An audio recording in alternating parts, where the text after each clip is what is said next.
नमस्कार, मैं रमाशंकर राय, यूपीएससी हिंदी की सुमंच पे आप सभी का स्वागत करता हूँ।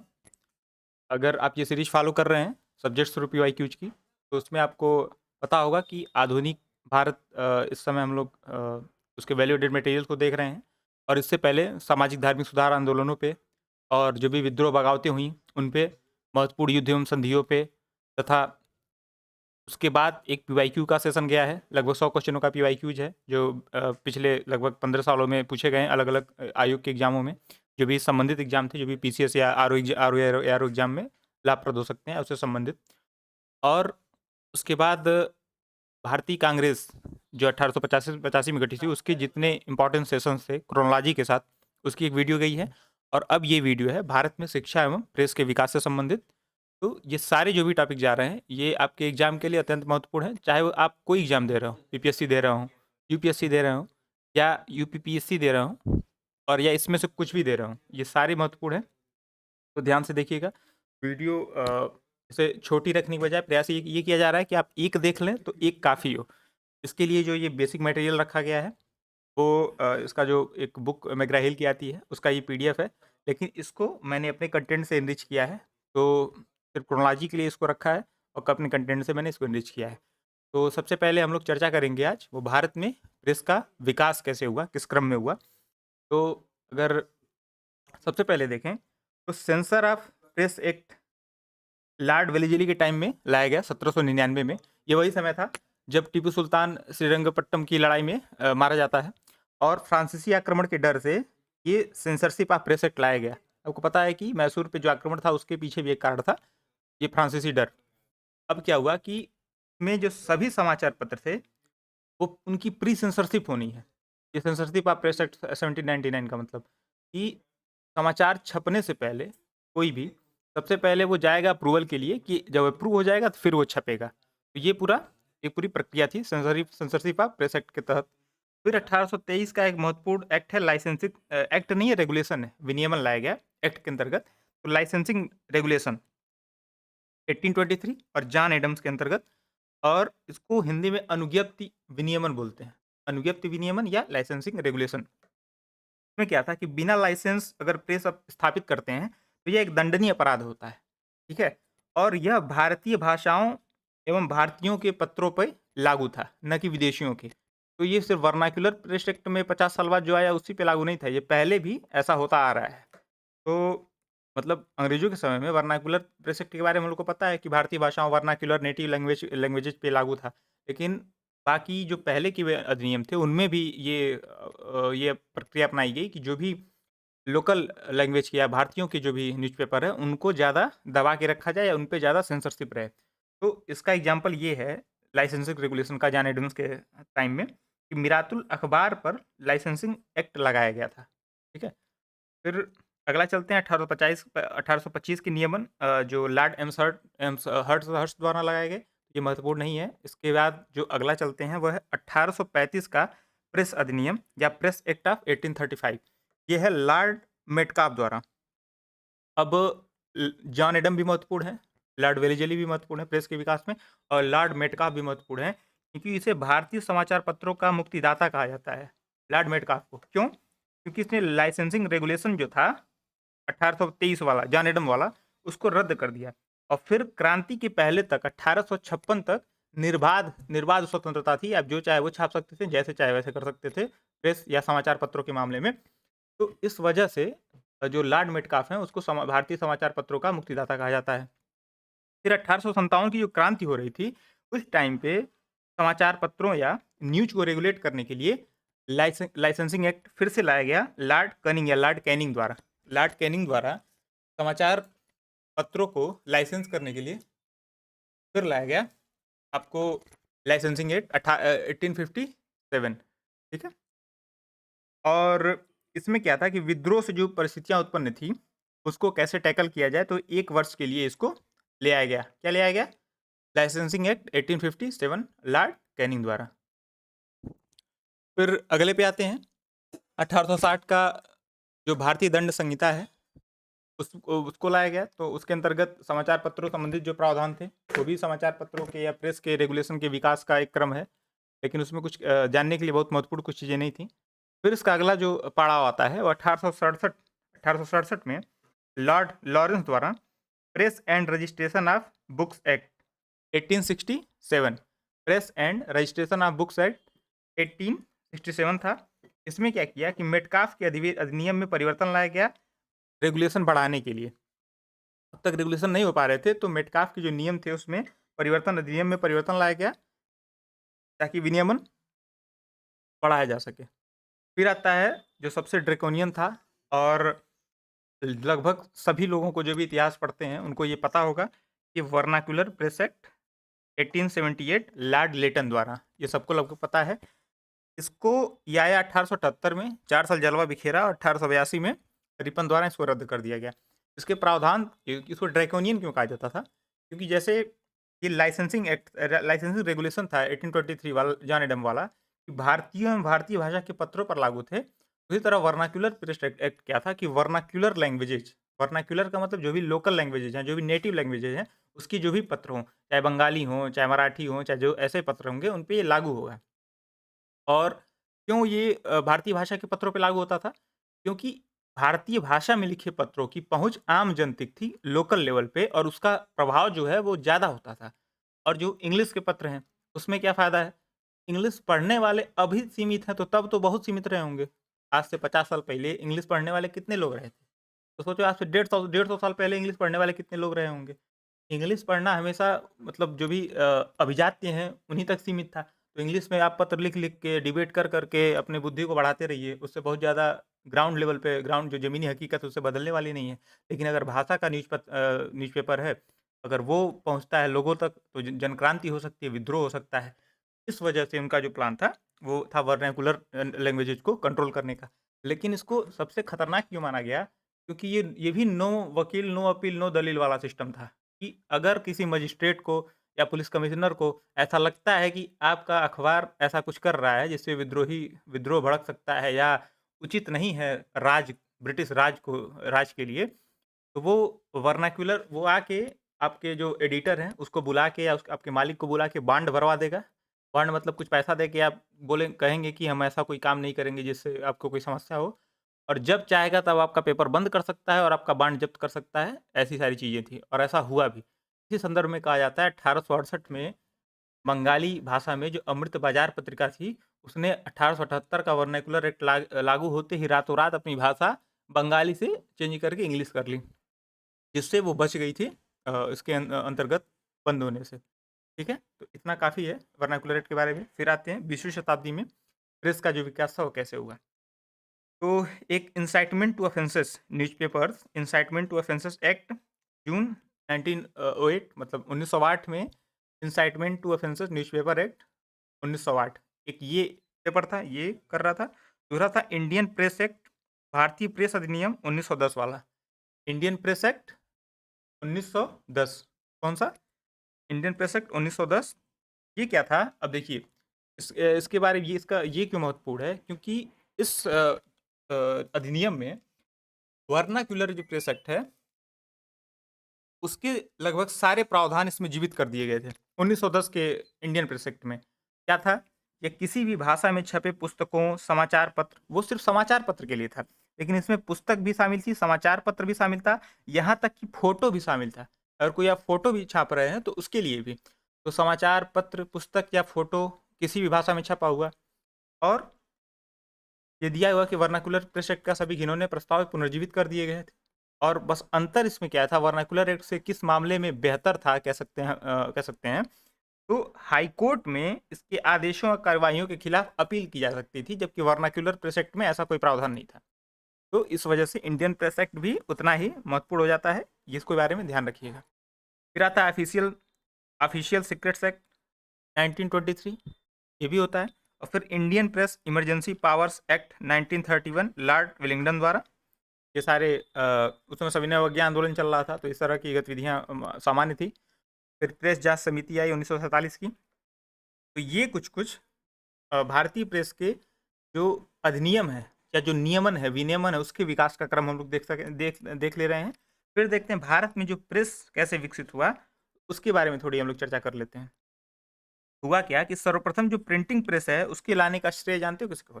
वह पुर्तगालियों को, थोड़ा स्पष्ट नहीं दिख रहा होगा तो हम बता दे रहे हैं, ये सर्वप्रथम प्रिंटिंग प्रेस लाने का जो श्रेय है वो पुर्तगालियों को है। ये क्लियर हो रहा है भाई कि 1570 ईस्वी में गोवा में पुर्तगाली पादरियों द्वारा, 1570 ईस्वी में गोवा में पुर्तगाली पादरियों द्वारा, यहाँ पुर्तगाली क्लियर है, पादरियों द्वारा हो गया, तो सर्वप्रथम प्रिंटिंग प्रेस लाने का श्रेय है। लेकिन जो वास्तविक प्रेस है की स्थापना किसने की थी? तो 1766 में ईस्ट इंडिया कंपनी के बागी कर्मचारी, मतलब छोड़ दिया कंपनी बाद में, William bolt, William bolt, William bolt द्वारा, ठीक है। फिर आता है प्रथम समाचार पत्र, घर घर को, बच्चे बच्चे को पता है, बंगाल गजट 1780 अंग्रेजी भाषा में, जेम्स अगस्टस हिक्की द्वारा, ठीक है, ये हो गया। फिर आता है किसी भी भारतीय द्वारा प्रकाशित प्रथम समाचार पत्र, तो 1816 में माना जाता है, बंगाल गजट, बंगाल गजट नाम था इसका, गंगाधर भट्टाचार्य द्वारा, और इसकी जो भाषा थी वो अंग्रेजी भाषा थी। 1780 वाले की से अलग है ये, जैसे वो बंगाल गजट जो था इस भाषा से अलग है, और बाद में ये जो बंगाल गजट है फिर ये बंगाली में भी आया, बंगाली भाषा में भी आया था। तो किसी भी भारतीय, मतलब जो सर्वप्रथम भारतीय जिसने समाचार पत्र प्रकाशित किया वो गंगाधर भट्टाचार्य थे। फिर आता है बंगाली भाषा में प्रकाशित प्रथम समाचार पत्र, तो ये डिबेटेबल है, कोई कोई कहता है कि मार्शमैन द्वारा दिग्दर्शन है 1818 में, कोई कोई कहता है कि बंगाली में, बंगाली भाषा में बंगाल गजट, ये जो था बंगाली भाषा में जो बंगाल गजट था इसकी ये भी 1818 में स्थापित हुआ था, और ये पहला न्यूज़पेपर है, तो इसमें थोड़ा डिबेटेबल है, तो दोनों को ध्यान रखिएगा। और जब समाचार पत्र एवं पत्रिकाएं हम लोग पढ़ेंगे तो उसमें डिटेल में डिस्कस करेंगे कि इसका क्रम क्या था और कौन आगे कौन पीछे, साथ में देखा जाएगा, और जिसमें जो डाउटफुल है उसको दोनों को एक साथ याद रखेंगे, एक साथ समझेंगे, कभी विकल्पों में देख के चयन कर लेंगे कि कौन सा उत्तर सही हो सकता है। फिर आते हैं राजा राम मोहन राय, ये भारतीय जो राष्ट्रीय प्रेस की स्थापना इन्हें की थी, राष्ट्रीय प्रेस की स्थापना किसने की थी? राजा राम मोहन राय ने। और इनकी जो समाचार पत्र थे, संवाद कौमुदी बंगाली भाषा की थी 1821 में, ग्रामेटिकल मैगजीन अंग्रेजी भाषा में थी 1821 में, और मिरातुल अखबार ये फारसी भाषा में था 1822 के अप्रैल में, ठीक है। और इसके विरोध में, संवाद कौमुदी के विरोध में समाचार चंद्रिका 1882 की स्थापित हुई थी भवानी चरण बंदोपाध्याय द्वारा। ये हम लोग इससे पहले भी डिस्कस कर चुके हैं समाचार चंद्रिका के बारे में, भवानी चरण बंदोपाध्याय द्वारा जो संवाद कौमुदी के विरोध में लाई गई थी। ये PYQ का डायरेक्ट क्वेश्चन है, ठीक है। फिर आगे चलते हैं, जामे जहानुमा, ये उर्दू का अखबार था, 1822 के मार्च में लाया गया। एकदम एग्जैक्ट डेट मत याद रखिए, बस क्रोनोलॉजी याद रख लीजिए कि भाई कौन कौन पहले क्या था। हरिहर दत्त इसके, अब लगेगा उर्दू अखबार रहेगा, जामे जहानुमा दे देगा, उसके बाद दे देगा कि कोई उर्दू नाम दे देगा, आपको लगेगा वही सही है। अब संवाद कौमुदी है बंगाली में, या मिरातुल अखबार है फारसी में, तो दे देगा कि फारसी का पहला न्यूज़पेपर, और कोई उर्दू नाम दे देगा तो आपको लगेगा वही हो सकता है। लेकिन इसी वजह से इन चीज़ों को ध्यान रखना है। इसी वजह से इसी तरह गुजराती भाषा में प्रकाशित प्रथम समाचार पत्र बम्बई समाचार 1822 ईस्वी में था, और जहांगीर फरदोंजी इसके संस्थापक थे, इसको निकालते थे। फिर आता हिंदी भाषा देवनागरी का पहला समाचार पत्र उदंत मार्तंड 1826 कानपुर से, पंडित जुगल किशोर शुक्ल एवं मन्नू ठाकुर, इन दोनों को याद रखिएगा। पंडित जुगल किशोर के बारे में हम लोग को जनरली पता रहता है, मन्नू ठाकुर को भी याद रख लीजिएगा कि भाई देवनागरी लिपि का पहला पत्र है, तो ध्यान रखना जरूरी है। कानपुर से निकला था उदंत मार्तंड। हिंदू पेट्रियाट अच्छा न्यूज़पेपर था, इसके बारे में भी थोड़ा आपको मतलब जानना चाहिए। 1853 में ये लॉन्च हुआ था गिरीश चंद्र बोस द्वारा, ठीक है। 1855 में हरिश्चंद्र मुखर्जी इसके संपादक थे। कभी कभी पूछता है कि हिंदू पेट्रियट के कौन संपादक इसमें नहीं थे या थे, तो इस वजह से इसको हम लोग ध्यान रखेंगे कि 1855 में हरिश्चंद्र मुखर्जी, इसके अन्य संपादक थे कृष्णो दास पाल भी थे, और कृष्णो दास पाल को ये सीधा सवाल पूछता है, भारतीय पत्रकारिता का राजकुमार कौन है? तो कृष्णो दास पाल, ठीक। था ईश्वर चंद्र विद्यासागर ने भी इसे चलाया था कुछ समय तक, हिंदू पेट्रियट को ईश्वर चंद्र विद्यासागर ने भी चलाया था। लेकिन अंततः क्या हुआ कि ब्रिटिश इंडिया एसोसिएशन, इसके बारे में हम लोग डिटेल में चर्चा कर चुके हैं, कांग्रेस की पूर्ववर्ती संस्थाओं या राजनीतिक संस्थाओं के वीडियोज में, जिसमें पीवाईक्यूज लेके हम लोग गए हैं। 100 क्वेश्चन का पीवाईक्यू है एक जिस वीडियो में, पार्ट 1 में, उसी में हम लोग जो कांग्रेस की पूर्ववर्ती राजनीतिक संस्थाएं थी उसके बारे में हम लोग डिटेल चर्चा किए हैं। और इसमें ये कवर है ब्रिटिश इंडिया एसोसिएशन, और उसका मुखपत्र था हिंदू पैट्रियट। ठीक है, उसने खरीद लिया ब्रिटिश इंडिया एसोसिएशन ने, तब से यह जमींदारी जो ब्रिटिश इंडिया एसोसिएशन है उसका मुखपत्र बन गया। अब आते हैं, जब भूस्वामियों के हितों का प्रतिनिधित्व करने लगा, पहले लोकल लेवल पे बढ़िया अखबार था जनता के लिए, अब भूस्वामियों के हितों का प्रतिनिधित्व करने लगा। अगला चलते हैं, हिंदुस्तान टाइम्स के बारे में चर्चा कर लेते हैं। 1923 में इसकी स्थापना हुई थी, 1923 और 1923-24 मतलब माना जाता है, दो चीज़ें इसको देख लिया जाएगा। अकाली सिख आंदोलन के दौरान स्थापित समाचार पत्र था। ठीक है, इसको डिटेल में लोग देखेंगे समाचार पत्रिकाओं में। ये बस एक ओवरव्यू है, जो कुछ टॉपिक उसमें से निकाल के महत्वपूर्ण रख दिए गए हैं यहाँ पे, कि हम लोग प्रेस का विकास एक बार देख सकें। तो बाद में पंडित मदन मोहन मालवीय को भेज दिया गया, फिर मदन मोहन मालवीय चलाते रहे। इसके कौन कौन और एडिटर थे उसके बारे में हम लोग चर्चा करेंगे समाचार पत्र पत्रिकाओं में। फिर एक इंडियन मिरर करके पेपर था, इंग्लिश डेली था, इंग्लिश डेली इंडियन मिरर, 1861 में स्थापना हुई थी देवेंद्रनाथ टैगोर एवं मनमोहन घोष द्वारा। एन सेन, नरेंद्र नाथ सेन एवं केशव चंद्र सेन भी संपादक रहे। ये सवाल पूछता है इंडियन मिरर के संपादक कौन कौन रहे हैं, तो इसमें ये शामिल है। फिर एक है गुलाम हुसैन का इंकलाब, पंजाब से निकलता था।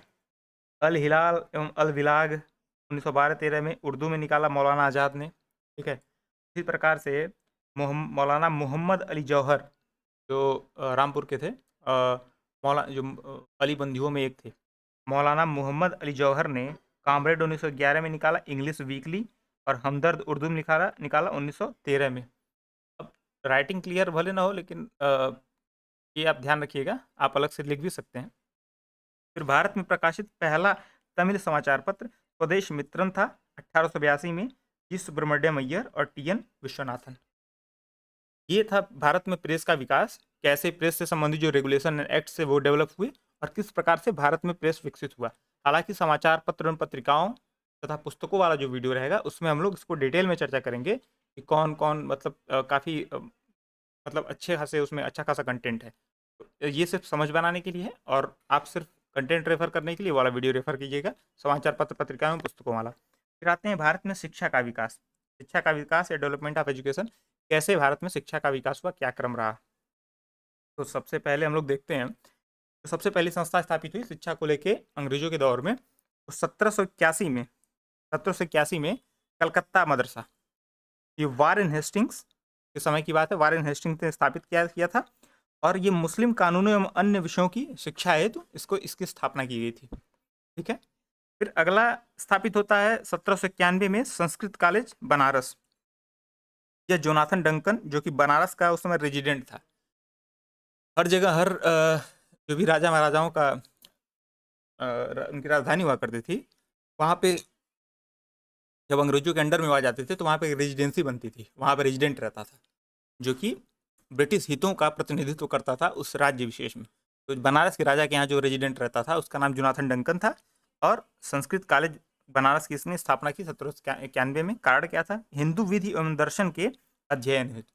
ठीक है, ये हो गया। फिर आता है 1799, ये लॉर्ड वेलेस्ली का टाइम, फोर्ट विलियम कॉलेज इसने बनाया, ये लॉर्ड वेलेस्ली के टाइम में। फिर 1813 का चार्टर एक्ट, ये शिक्षा के बारे में क्या कहता है भाई। फोर्ट विलियम एक्ट, अच्छा थोड़ा ही चर्चा कर लेते हैं। फोर्ट विलियम एक्ट का शिक्षा में क्या भूमिका थी। ये मुख्य रूप से जो भी सिविल सेवा के अधिकारी हुआ करते थे, या जो भी न्यायिक सेवा के अधिकारी हुआ करते थे ब्रिटेन से आते थे, उनको ये अर्ली ट्रेनिंग देने के लिए या ट्रेनिंग देने का काम आता था कि भारतीय भाषाओं, संस्कृतियों इत्यादि को सीखने के लिए फोर्ट विलियम कॉलेज बनाया गया।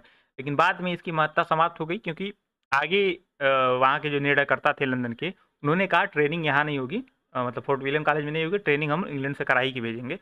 तो इस वजह से इसकी महत्ता समाप्त हो गई। खैर, फिर 1813 का चार्टर एक्ट आता है।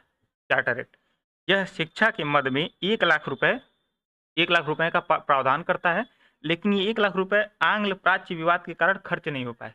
अब आंग्ल प्राच्य विवाद क्या है, एंग्लो ओरिएंटलिस्ट जो डिबेट है, ये क्या है। बेसिकली दो तरह की इस समय 1813 में 1 लाख शिक्षा के लिए प्रावधान किया गया। तो अंग्रेजों के बीच दो तरह की विचारधाराएं निकली कि एक बोलते थे कि जो भारतीय जो संस्कृति है, जो भारतीय समाज है, या जो भी अरबी फारसी या संस्कृत साहित्य है, वो बहुत ही विस्तृत है, बहुत ही व्यापक है, ये भाषा बहुत ही समृद्ध है। तो जो भी ज्ञान भारत में देना चाहिए वो उन्हीं भाषा में, उन्हीं के सब्जेक्ट्स में देना चाहिए।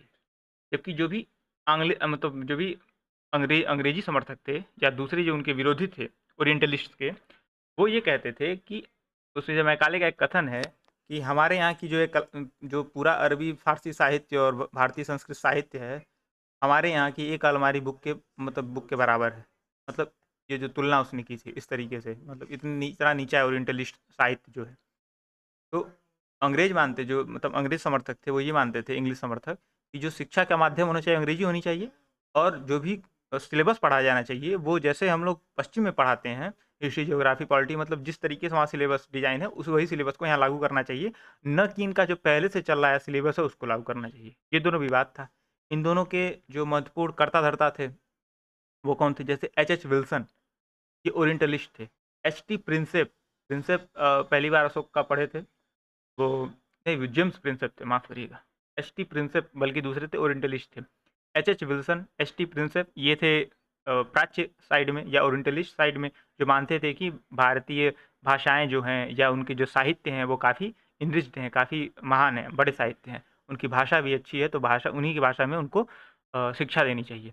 लेकिन जो आंग्ल थे उनमें जैसे एल्फिंस्टन था, और एक है चार्ल्स ट्रेवलियान, चार्ल्स ट्रेवलिन, और एल्फिंस्टन था, मुनरो था, मैकाले था, ये सब अंग्रेज समर्थक थे।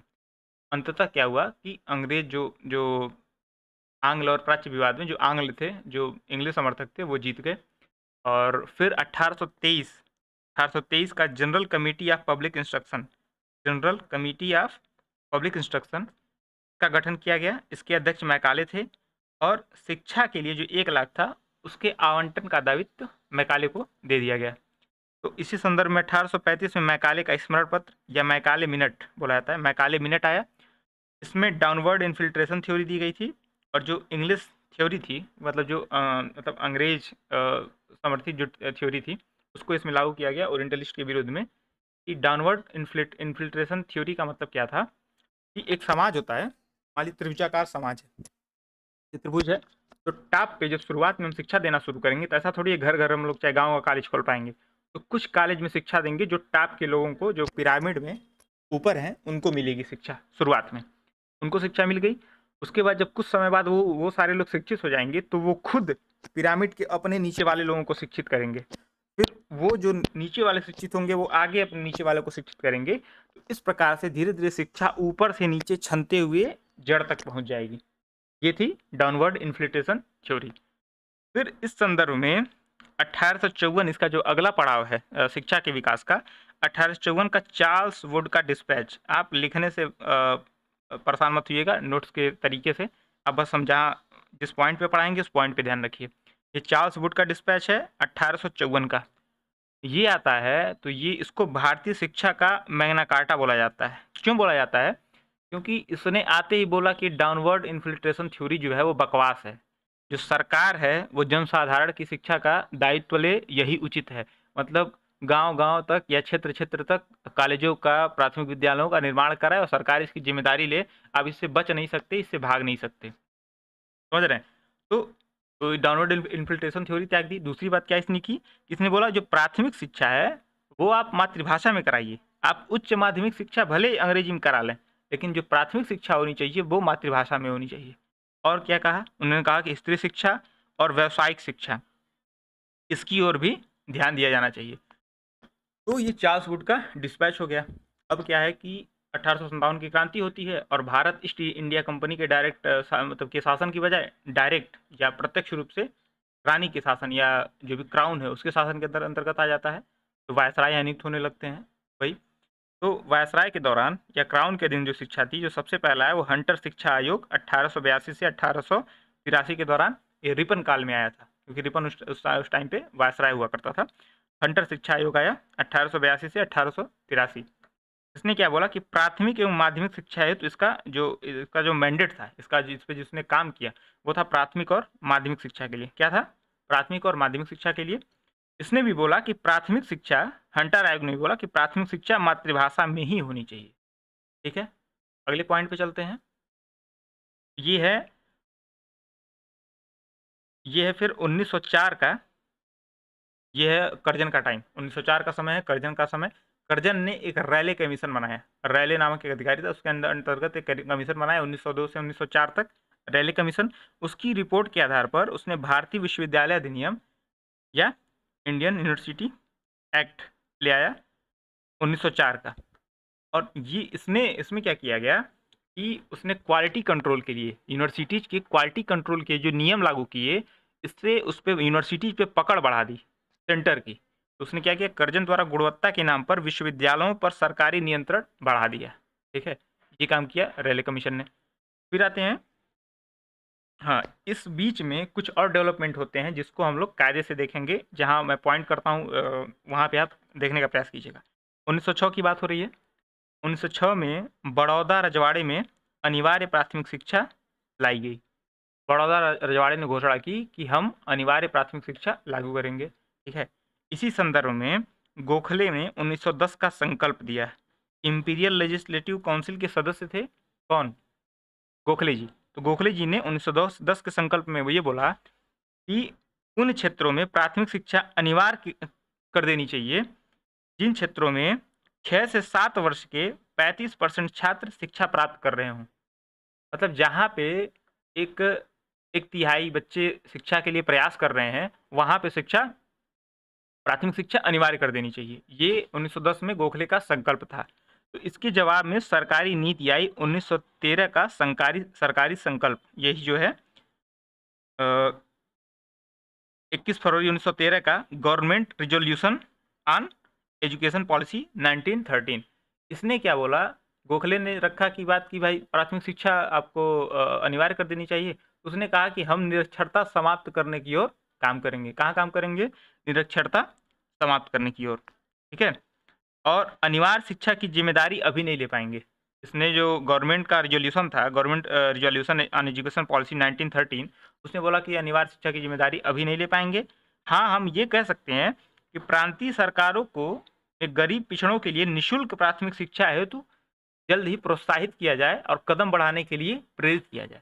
मतलब इस दिशा में हम प्रयास करने के लिए कहेंगे या इस पे हम जोर डालेंगे, लेकिन हम तय एकदम फाइनल नहीं बोल रहे हैं कि हम अनिवार्य शिक्षा कर देंगे। ठीक है, तो ये चीज़ें यहाँ पे हो गई।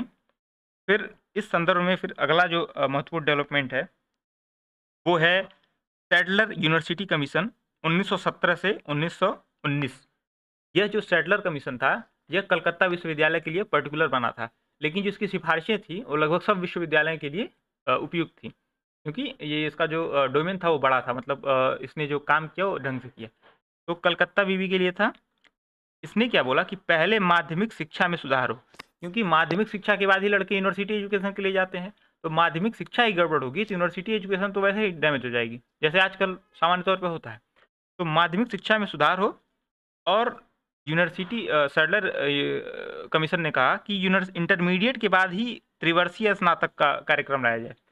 कुछ लोग उस टाइम बोलते थे, आगे हम देखेंगे कि हाई स्कूल के बाद, जैसे अमेरिका में ये चलता है कि हाई स्कूल के बाद कॉलेज आपका होता है। तो इस तरह के प्रस्ताव यहाँ भी तैर रहे थे, लेकिन जो सैडलर यूनिवर्सिटी कमीशन था उसने बोला नहीं, इंटरमीडिएट आप करके तब आइए त्रिवर्षीय स्नातक के लिए। ठीक है, फिर इसकी अगली जो रिपोर्ट आती है, जो महत्वपूर्ण रिपोर्ट है, वो है हार्टोग समिति 1929। हार्टोग समिति 1929। इसने बोला उच्च माध्यमिक स्तर पर व्यावसायिक शिक्षा मिले। अब सेकेंडरी एजुकेशन क्या होती है? 9, 10, 11, 12 सेकेंडरी एजुकेशन आपकी होती है, और या 9, 10 को सामान्य तौर पे सेकेंडरी एजुकेशन बोलते हैं, और हायर सेकेंडरी किसको बोलते हैं? 11, 12 को।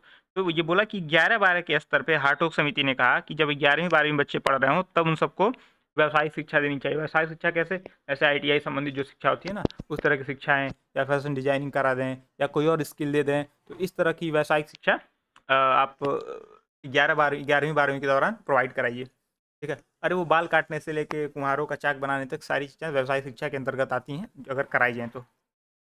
फिर 1937 में वुड एबर्ट रिपोर्ट आई। जैसे हार्टोग समिति 1929 और वुड एबर्ट रिपोर्ट 1937। इसकी सिफारिशें भी हार्टोग जैसी ही थी, तो कोई बहुत अंतर नहीं था। इसके बाद एक महत्वपूर्ण बिंदु है जो 1935 का है, वह है central advisory board of education. Central advisory board of education 1935 क्या है? Central advisory board of education 1935, जिसको केब बोलते हैं, कि अभी भी एग्जिस्ट करता है, इस वजह से महत्वपूर्ण है। जैसे इसकी स्थापना सर्वप्रथम हुई थी 1920 में, लेकिन 1923 में इसको भंग कर दिया गया था। बाद में 1935 में इसको पुनः लाया गया और तब से ये अभी तक बना हुआ है। और शिक्षा मंत्री जो है, एजुकेशन मिनिस्टर जो होता है, वो इसका अध्यक्ष होता है। तो केब का अध्यक्ष कौन होता है? शिक्षा मंत्री। एजुकेशन मिनिस्टर जो है वो केब का अध्यक्ष होता है। 1935 में ये गठित हुई थी। फिर आता है कि आधारभूत शिक्षा की वर्धा योजना।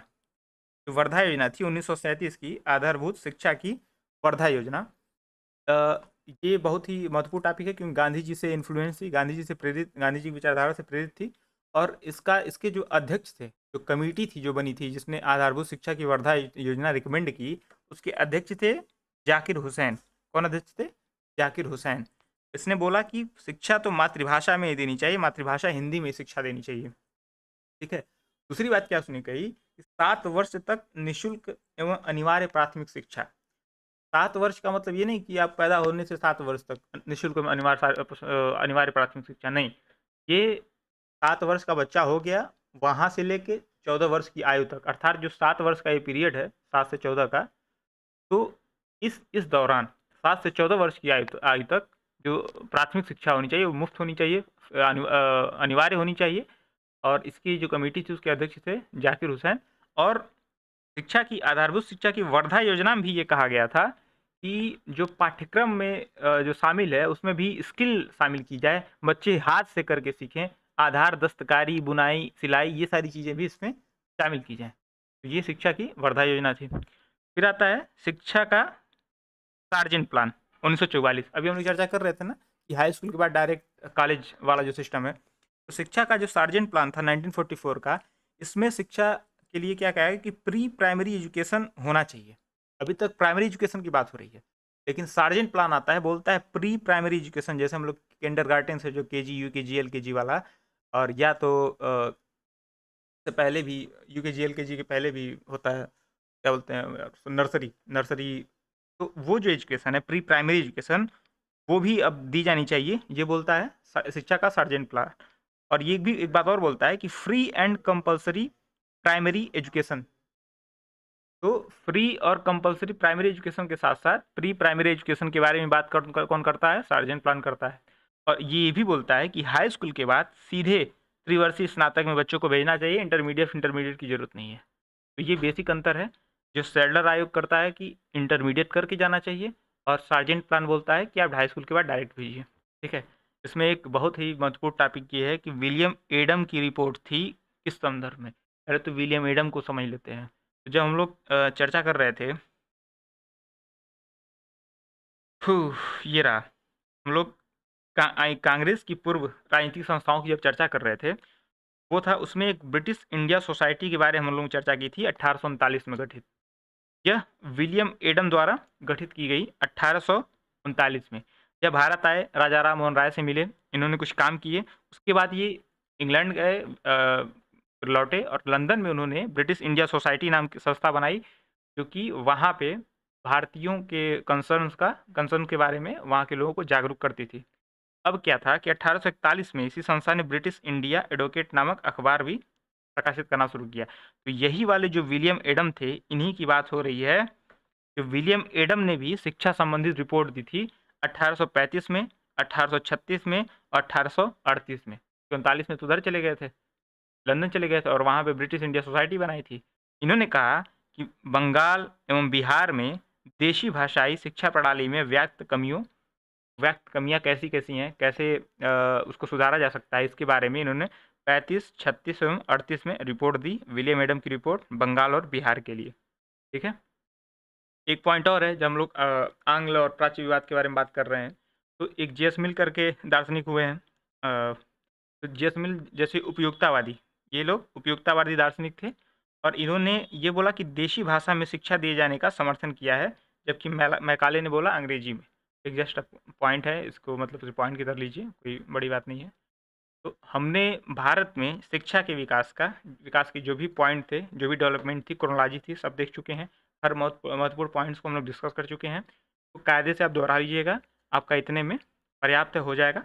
अगला वीडियो है जो कि इसमें शामिल नहीं कर सकते थे गवर्नर जनरल में वायसराय, क्योंकि थोड़ा लंबा वीडियो बनेगा। तो इससे पहले एक वीडियो हम लोग जो देख चुके हैं कांग्रेस के सेशंस के बारे में। इसके बाद हम लोग देख चुके हैं क्राउन, जो आज देखे हैं वो है प्रेस एवं शिक्षा का विकास। इसके बाद देखेंगे महत्वपूर्ण समाचार पत्र एवं पत्रिकाएं और गवर्नर जनरल में वायसराय, उसके बाद की वीडियो में देखेंगे। तो इस प्रकार से आप बने रहिए, जुड़े रहिए और कमेंट्स जरूर करिए कि क्लासेस कैसे लगी, क्या सुधार किया जा सकता है, और आप लोगों को किस पॉइंट पे और कुछ चाहिए। तो नमस्कार।